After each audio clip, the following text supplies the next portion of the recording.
Heading out to an ice maker call. Let's do it. All right, I'm here to check the ice maker. Let me show you guys my freezer checklist. I had a freezer call today I went and looked at. Look, I put together this little freezer checklist. Leave me a comment if I need to add stuff. But I had like box temp set point. That's what the customer was running it at. The box design temp. I need to call the manufacturer to find out still. Coil status, insulation thickness, like it was only 1/2 inch, frowny face. Superheat was at 5.1 for a freezer. That's good. The amp draws in spec. The suction pressure was 21.8 for 404A, which was a -13. That's good. The head pressure was 239, 101 degrees. That was good. The door gasket was good. Door closing was good. The defrost system checked out the time clock, the click-ons, the heaters. Everything was good. The door frame heater was good. The number of events per hour I could not get. That's how many times are they opening and closing and taking product in and out of that freezer? That I didn't get an answer for. And then the product, they had like ice cream and ice cream cookies and things like that. They were having an ice up issue. But it was fine. It was just icing up to the accumulator. The compressor wasn't icing up, so the unit was fine. It worked great. Wish I could have filmed it for you guys, but I made this little checklist on the way over there. You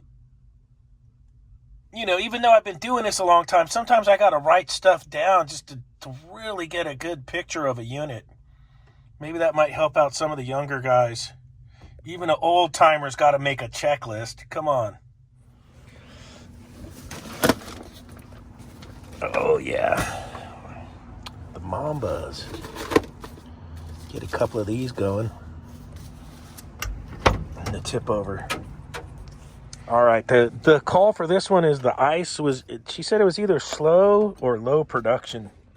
And it's a super old beater H.V.A.C. So let's see what we get into. All right. This is interesting. Look. I'm hearing water. Oh, I'm seeing water. Look at this.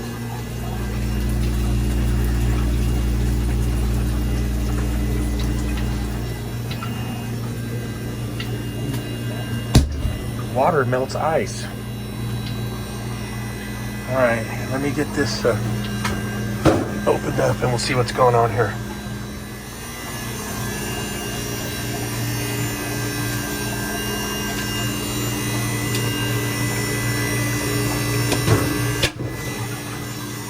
Oh, iced up coilotitis. Iced up coilotitis.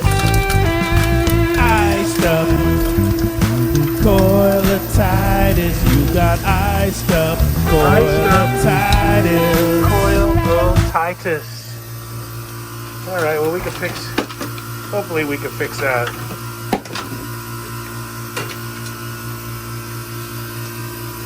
I need to write on here, iced up coilotitis. I'm gonna let it go through this defrost and we'll turn it off. We'll pull the lid and we'll get a hose up here and melt this evaporator section off. And we can check it out. Look at this custom. Custom. A lot of times when I find an iced up coil, I'll find the water tubes plugged up. You know, and then we're not making ice in that part of the evaporator. Also, a separated evaporator could cause that too. So we got a bunch of stuff to check here. I'm gonna let it run through this harvest cycle and then we'll get to work.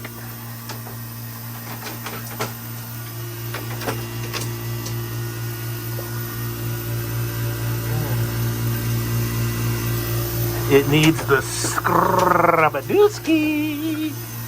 Scrubadooski. Scrubadabadooski. Boy, oh boy. It needs mega scrubba.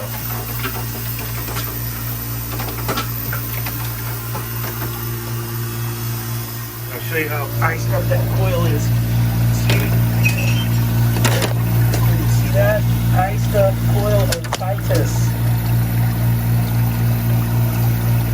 We'll be able to look at it from the top too when I take it all apart here. This is an epic Friday night right here. This is a good Friday night. Look at this one.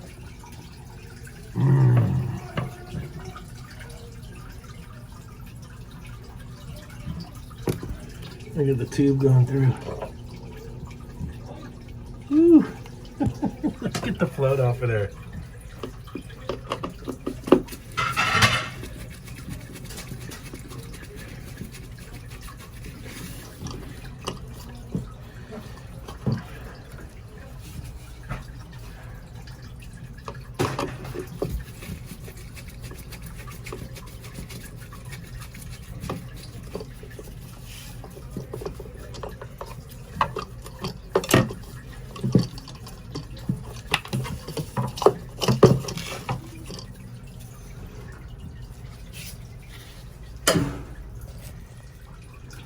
You can get a bunch of scale built up and hang your float up. Inside your float, look at that. What's cool though is the pin comes out. We can get this cleaned up. Put that up there. Then your float will come out. Then we could do the old scrub-a-dooski. Some little pancake batter in there. We can get this cleaned up. I'm gonna have to get that cleaned up. It goes into the sump. And we still have to get all this ice melted off.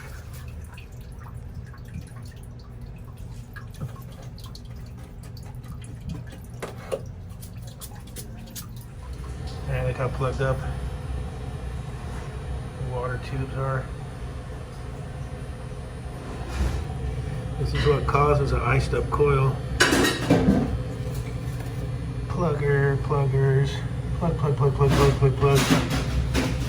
Plugged up water tube. Yo, plugger dooski. Yep. That's what causes an iced up evaporator. That's got cube guide in it. There. Plugger dooski. Oh brother. All right, check this out. I just washed these out. Look, I got it pretty good in there. Look at all the crap that came out of there. Look at this. Cube guide, Rust-Oleum, Crust-Oleum, cube guide. All of this debris was inside the water distribution tube. That is crazy. Look at this stuff. Chunks of rust. That thing was plug-o-bug-o to the maximus. We'll put it in here for a little tour of duty.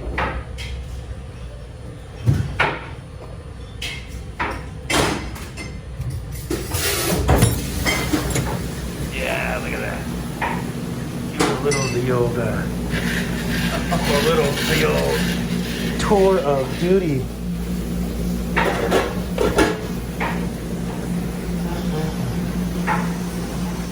Ooh, fresh out of the dishwasher, nice and steamy. You got the eggshells pretty clean. I mean, they're nice and stained, but they're pretty clean now. Pretty good for perma-stain.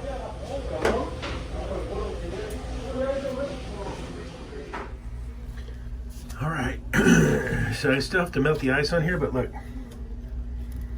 this side of the grid's pretty good, even though it's iced up. This side has got grid separation. Watch this, slight grid separation. Right here, right there, look at that. Oh man, my flashlight's messing me up, hold on. All right here. So you just pull on that, you see that? Can you guys see that? That is grid separation.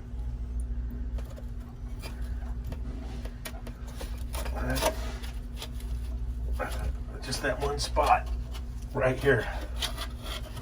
I'll zoom out so you can see better. Just this one little spot right here has grid separation right now.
All right, a couple hundred years later, it takes forever to melt the ice with just cold water in my hose.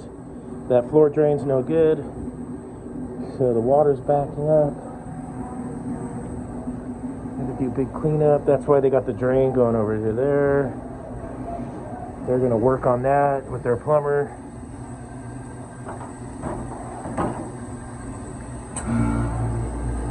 So we're going back for a refill right now. And see if we can make some ice. We got it cleaned up pretty good.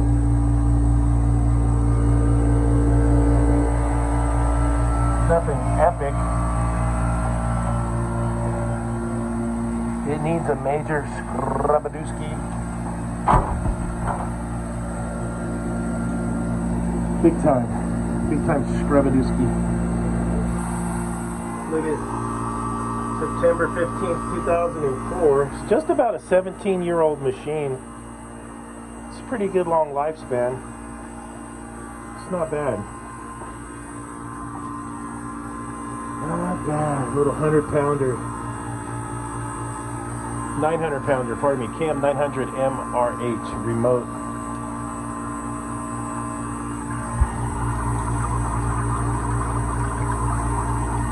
Oh, thing's filthy.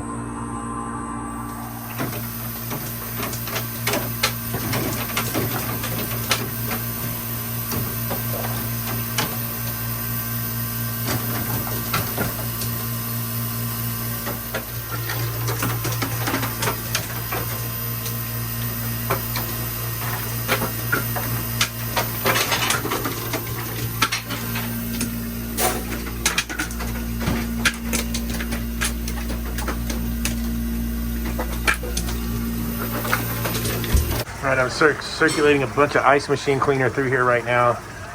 I had the valve open for a bit, now I closed it.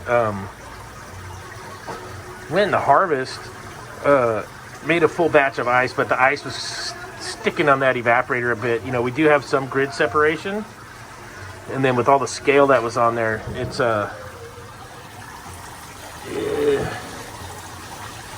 actually, the evaporator's cleaning up really good.